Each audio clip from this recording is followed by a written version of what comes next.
겨울이 오면 우리는 익숙한 증상들을 만납니다. 기침, 미열, 피로감, 감기겠지 하고 넘기기 쉽습니다. 하지만 60세 이상 어르신들에게 매년 겨울 수많은 어르신들이 그냥 감기인 줄 알았다는 말과 함께 응급실을 찾습니다. 국내에서만 연간 20만 명 이상의 시니어가 폐렴으로 병원을 찾고 그중 15%에서 25%는 안타깝게도 생명을 잃습니다. 폐렴의 초기 신호를 정확히 알아보고 어떻게 예방하고 대응해야 하는지 함께 배워보겠습니다. 지금 시작합니다. 김순자 씨는 작년 12월 목이 칼칼한 증상을 느꼈습니다. 날씨가 추우니까 감기 몸살이구나 생각했죠. 하지만 이틀 사흘 지나도 낫질 않았고 계단만 올라가도 숨이 턱 막혔습니다. 기운도 없고 밥맛도 없었습니다. 김순자 씨는 열이 없었기 때문에 큰 병이라고 생각하지 않았습니다. 하지만 시니어 폐렴의 가장 큰 특징이 바로 여기에 있습니다. 열이 거의 나지 않는다는 것. 일반적인 폐렴 환자는 38도 이상의 고열이 나지만 60세 이상 어르신들은 체온이 정상이거나 미열만 나타나는 경우가 많습니다. 곽영수 씨는 평소 건강한 편이었습니다. 매일 아침 산책도 하고 운동도 하는 분이었죠. 그런데 어느 날부터 가래가 계속 나오고 숨 쉴 때마다 쌕쌕 소리가 났습니다. 그냥 담배 좀 많이 피워서 그런가 보다 생각했는데 아내의 권유로 병원에 갔더니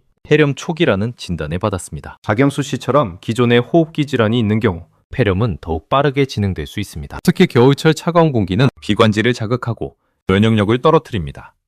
이미숙 씨의 경우는 더욱 심각했습니다. 열도 없었고 기침도 심하지 않았습니다. 그냥 하루 종일 피곤하고 기운이 없었을 뿐이죠. 며느리가 얼굴이 너무 안 좋다며 병원에 데려갔는데 폐렴이 꽤 진행된 상태였습니다. 의사는 말했습니다. 조금만 늦었어도 큰일 날 뻔했습니다. 이미숙 씨의 사례는 시니어 폐렴의 가장 위험한 패턴을 보여줍니다. 뚜렷한 증상 없이 조용히 진행되는 폐렴. 이것이 바로 조용한 살인자라고 불리는 이유입니다. 서울대병원 호흡기내과 김진우 교수는 20년 넘게 폐렴 환자들을 치료해온 전문가입니다. 그가 말하는 시니어 폐렴의 가장 큰 문제는 초기 증상이 매우 미미하다는 것입니다. 젊은 사람들은 폐렴에 걸리면 고열, 심한 기침, 흉통 등 뚜렷한 증상이 나타납니다. 하지만 60세 이상 어르신들은 면역 반응 자체가 약해져서 증상이 거의 나타나지 않거나 매우 애매하게 나타나는 경우가 많습니다. 그렇다면 어떤 신호를 주의해야 할까요? 시니어 폐렴 초기 증상 상위 5가지입니다. 첫째, 지속적인 피로감. 환자의 85%가 경험합니다. 둘째, 미열 또는 정상 체온. 48%가 고열 없이 진행됩니다. 셋째, 가벼운 기침과 가래. 72%가 단순 감기로 오인합니다. 넷째, 식욕 감퇴. 68%가 밥맛이 없어집니다. 다섯째, 호흡 시 불편함. 62%가 계단을 오를 때 숨이 찹니다. 이 5가지 증상 중 3가지 이상이 23일 지속된다면 반드시 병원을 방문해야 합니다. 많은 분들이 헷갈려 하시는 감기, 독감, 폐렴의 차이. 감기는 천천히 시작되어 37일이면 낫습니다. 독감은 갑자기 시작되고 고열이 3일 정도 지속되죠. 하지만 폐렴은 다릅니다. 시니어의 경우 고열 없이 시작되고 가래를 동반한 기침이 나며 무엇보다 호흡곤란이 자주 나타납니다. 회복 기간도 2주 이상 걸립니다. 가장 중요한 신호는 2가지입니다. 호흡곤란과 지속적인 피로. 이 2가지가 있다면 단순 감기가 아닐 가능성이 높습니다. 김순자 씨, 박영수 씨, 이미숙 씨. 3분 모두 처음엔 감기라고 생각했습니다. 하지만 조기 발견과 치료로 모두 건강하게 회복하셨습니다. 이제 우리는 더 깊이 알아볼 것입니다. 왜 겨울에, 왜 시니어에게 폐렴이 더 위험한지 핵심 포인트를 기억하세요. 첫째,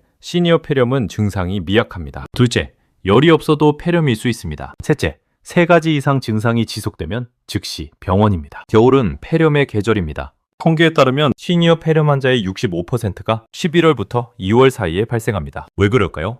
그 답을 찾기 위해 우리는 3가지 핵심 요소를 살펴봐야 합니다. 시니어 폐렴을 이해하려면 3가지 핵심 요소를 알아야 합니다. 첫째, 노화로 인한 면역력 저하. 60세가 넘으면 면역세포의 기능이 급격히 떨어집니다. 둘째, 기존 만성질환, 당뇨, 심장병, 만성 폐질환이 있으면 폐렴 발생 위험이 3배에서 5배 높아집니다. 셋째, 환경적 요인. 겨울철 차가운 공기와 건조한 실내 환경이 호흡기 점막을 손상시킵니다. 나이, 질병, 환경. 이 3가지가 겹칠 때 폐렴의 위험은 기하급수적으로 증가합니다. 폐렴은 어떻게 시작될까요? 겨울철 차가운 공기는 호흡기 점막을 직접 자극합니다. 손상된 점막 사이로 바이러스와 세균이 침투하고 약해진 면역 체계는 이를 막아내지 못합니다. 결국 폐포까지 감염이 진행되면 산소 교환이 어려워지고 호흡곤란이 시작됩니다. 이 모든 과정이 단 며칠 만에 일어날 수 있습니다. 많은 분들이 놓치는 부분이 있습니다. 바로 실내 환경입니다. 겨울에 난방을 하면 실내 습도가 30% 이하로 떨어집니다. 건조한 공기는 호흡기 점막을 마르게 하고 이는 바이러스와 세균이 침투하기 좋은 환경을 만듭니다. 또한密閉된 공간에서 가족끼리 감염이 쉽게 전파됩니다. 따뜻한 집이 안전하다고 생각하셨나요? 과도한 난방과 환기 부족은 오히려 폐렴의 온상이 될 수 있습니다. 한 어르신의 일주일을 따라가 봅시다. 월요일 외출 후 귀가하며 가벼운 기침, 그냥 피곤한가 보다 생각하고 소파에 눕습니다. 수요일 식사량이 줄어듭니다. 입맛이 없네 하고 넘어갑니다. 목요일 계단을 오를 때 숨이 찹니다. 나이가 드니까 그렇지 하고 쉽니다. 금요일 가족이 걱정하며 병원을 권유합니다. 토요일 병원에서 진단받습니다. 폐렴입니다. 이렇게 시니어 폐렴은 5일에서 7일에 걸쳐 조용히 진행됩니다. 초기 2일에서 3일이 가장 중요합니다. 이 시기에 발견하면 외래 치료로 충분히 회복 가능합니다. 하지만 5일 이상 방치하면 입원 치료가 필요하고 합병증 위험도 높아집니다. 골든타임은 증상 시작 후 3일 이내입니다. 조기 발견이 곧 빠른 회복입니다. 숫자는 명확합니다.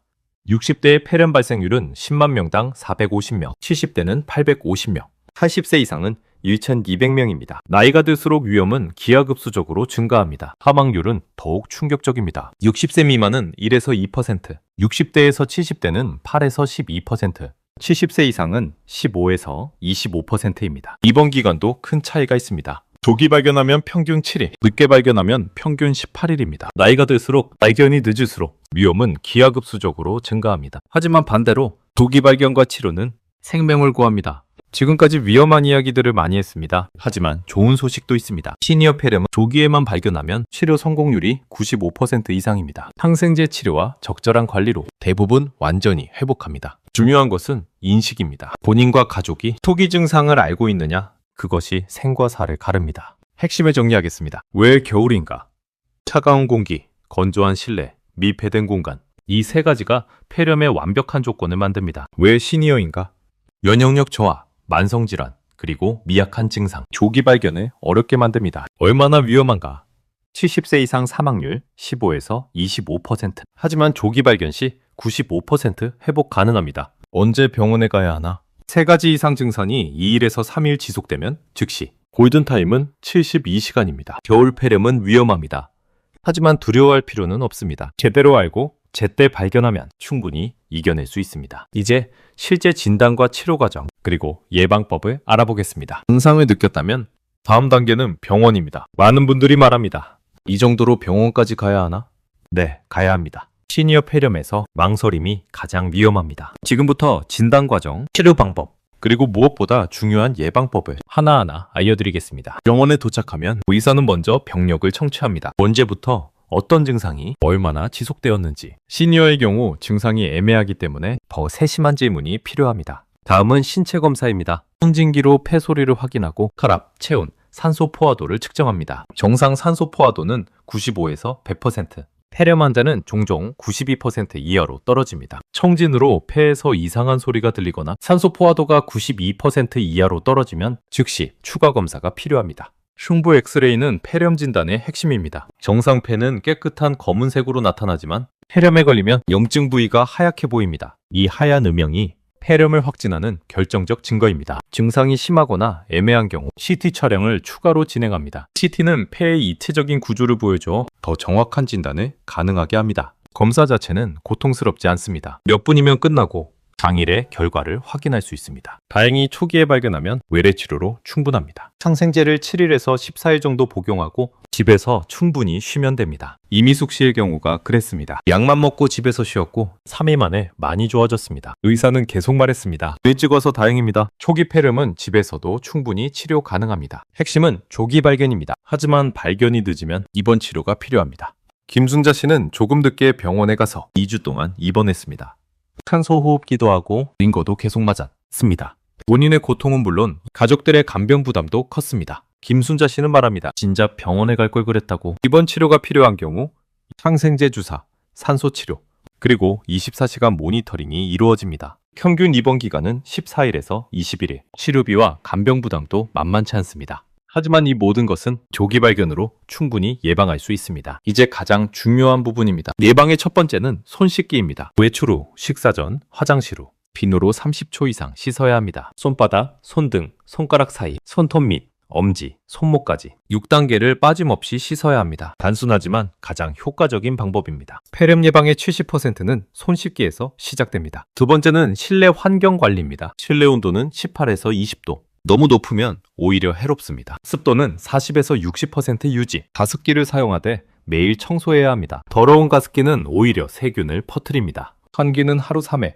회당 10분. 추워도 꼭 해야 합니다. 바이러스와 세균을 밖으로 내보내는 가장 확실한 방법입니다. 적절한 온도와 습도는 호흡기 건강의 기본입니다. 세 번째는 운동과 영양입니다. 하루 30분 가볍게 걷기. 무리하지 말고 편안한 속도로. 영양은 단백질과 비타민을 충분히. 생선, 계란, 채소, 과일을 골고루. 물은 하루 1.5에서 2리터. 수분 섭취가 호흡기를 촉촉하게 유지합니다. 수면은 7시간에서 8시간 규칙적으로. 면역력의 기본은 충분한 휴식입니다. 박영수 씨는 말합니다. 퇴원 후 생활 습관을 완전히 바꿨더니 정말 몸이 좋아졌다고. 네 번째, 그리고 가장 확실한 예방법, 백신입니다. 시니어에게 가장 중요한 백신은 두 가지입니다. 첫째, 인플루엔자 백신. 독감이 폐렴으로 진행하는 것을 막습니다. 매년 10월이나 11월에 접종하세요. 둘째, 폐렴구균 백신. 폐렴의 가장 흔한 원인균을 예방합니다. 65세 이상은 국가에서 무료로 지원합니다. 백신 접종은 최고의 예방입니다. 폐렴구균 백신은 폐렴 발생을 60에서 70% 줄여줍니다. 65세 이상이시라면 가까운 보건소나 병원에서 지금 바로 예약하세요. 핵심을 정리하겠습니다. 진단 과정, 증상 확인, 신체 검사, 엑스레이와 CT, 그리고 확진. 빠를수록 좋습니다. 치료 방법. 초기는 외래항생제로 7일에서 14일. 중증은 입원 치료로 14일에서 21일. 조기 발견이 모든 것을 바꿉니다. 예방 5계명을 기억하세요. 첫째, 손 씻기. 30초 이상. 둘째, 실내 환경. 온도 18도에서 20도. 습도 40에서 60%. 셋째, 환기. 하루 3회. 넷째, 운동과 영양. 면역력 강화. 다섯째, 백신 접종. 독감과 폐렴구균. 진단은 빠를수록 좋고 치료는 초기일수록 간단하며 예방은 오늘부터 시작할 수 있습니다. 김순자 씨는 이제 완전히 건강해졌습니다. 손주들과 즐겁게 놀고 요리도 하고 웃음도 많아졌습니다. 그는 말합니다. 그때 경험이 있어서 이제는 조그만 증상만 있어도 바로 병원에 간다고. 손녀들한테도 항상 말한다. 할머니 상태 이상하면 바로 말하라고. 박영수 씨는 매일 아침 산책합니다. 아내와 함께 천천히 행복하게. 그는 말합니다. 매일 운동하고 백신도 빠짐없이 맞고 집에서도 환기 자주 한다고. 건강은 스스로 지켜야 한다. 나이 들어서도 건강하게 살고 싶으니까 라고. 이미숙 씨는 가족과 함께 식사합니다. 웃음 가득한 식탁, 따뜻한 대화. 그는 말합니다. 가족들이 내 건강에 관심 가져준 덕분에 살았다고 생각한다고. 이제는 내가 먼저 이상하면 바로 말할게 하고 가족들한테 약속했다고. 김진우 교수는 말합니다. 지난 20년간 수천 명의 폐렴 환자를 봤습니다. 그중 가장 안타까운 경우가 조금만 일찍 왔어도 나는 경우입니다. 시니어 여러분, 그리고 가족 여러분, 작은 증상도 무시하지 마세요. 3일 이상 지속되면 병원에 가세요. 그것이 생명을 지키는 가장 확실한 방법입니다. 이제 체크리스트를 드리겠습니다. 프린트해서 집안 잘 보이는 곳에 붙여두세요. 아래 증상 중 3개 이상이 2에서 3일 지속되면 반드시 병원을 방문하세요. 지속적인 피로감, 기운 없음, 이열 또는 평소와 다른 체온, 기침과 가래, 특히 노란색이나 녹색, 호흡 시 불편함, 숨참, 식욕 감퇴, 체중 감소, 가슴 통증 또는 불편감, 혼란, 정신 혼미. 이것은 중증 신호입니다. 응급 상황은 즉시 L9입니다. 심한 호흡곤란, 입술이나 손가락에 청색증, 의식 저하. 이런 증상이 있으면 1분도 지체하지 마세요. 이 영상을 본 지금 3가지를 실천해 주세요. 첫째, 이 영상을 부모님, 조부모님과 함께 보세요. 혼자 하는 것보다 함께 하는 것이 중요합니다. 둘째, 집안 온도와 습도를 체크하고 가습기와 환기, 습관을 만드세요. 지금 당장 온습도계를 확인하세요. 셋째,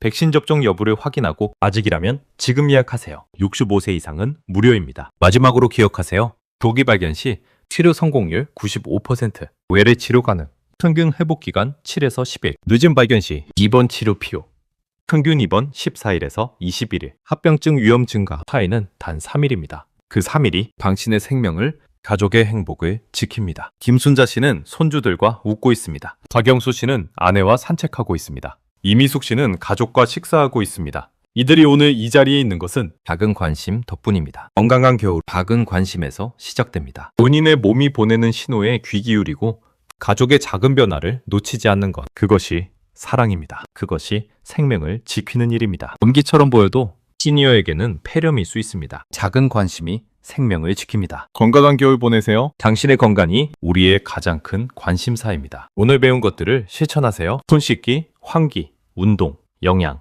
백신, 그리고 무엇보다 작은 증상도 무시하지 마세요. 3일 이상 지속되면 병원입니다. 골든타임 72시간을 기억하세요. 이 영상이 여러분과 여러분 가족의 건강한 겨울을 지키는데 도움이 되기를 바랍니다. 부모님의 건강은 자녀 인생에서 가장 오래 머무는 복입니다. 다음 영상에서 만나요. 구독과 알림 설정 부탁드립니다. 건강하세요.